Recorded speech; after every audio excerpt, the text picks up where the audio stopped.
Hi, my name is Christian Matta.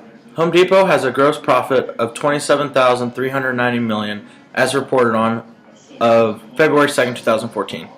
The gross profit has increased over the past 3 years. Last year, gross profit ratio was 34.56%. This year, their gross profit ratio is 34.71%. They've increased their ratio by 0.15%. My name is Allison Mayer, and I will be discussing Home Depot's earnings per share. The basic earnings per share as of February 2nd, 2014 was $3.78, and in 2013 it was $3.03.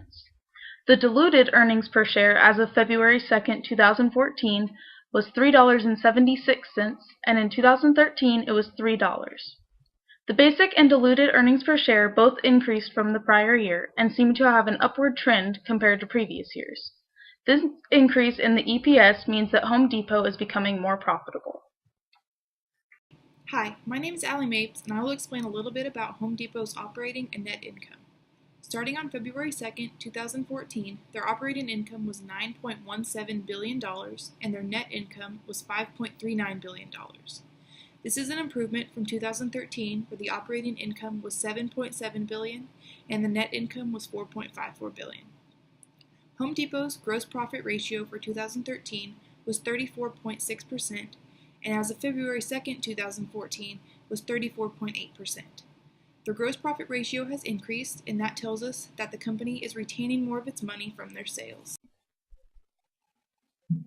I'm Brandon Marlatt, and I have the price to earnings ratio for our group project on Home Depot, and their price for the end of the day was $98.49, and their earnings per share was 4.2, so that left them with a 23.45 times the amount earned, and that tells me that the investors don't expect it to have that great of a future earnings growth.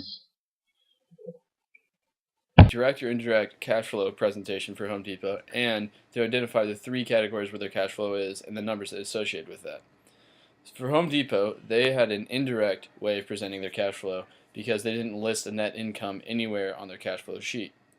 The three numbers that were important for their cash flow were operating, investing, and financial activities. Operating activities was $7,628,000,000 positive. Investing activities was $1,507,000,000 negative, and finally, their total cash flow from financing activities was $6,652,000,000. So they just barely came in a little bit below the break-even point for their cash flow, so they had a little bit of a negative cash flow. Hi, my name is Rob Mays. As shown by the statement of cash flows, Home Depot showed a net earnings of $5,385 million, which accounts for all assets and liabilities. Cash flows from financing showed that $5,222 million was received as a result of long-term borrowings, most likely a bank loan, in the same year. However, they also paid off $1,289 million of those long-term debts. I would invest in Home Depot because they have consistently increasing net earnings while also making regular payments on long-term debts.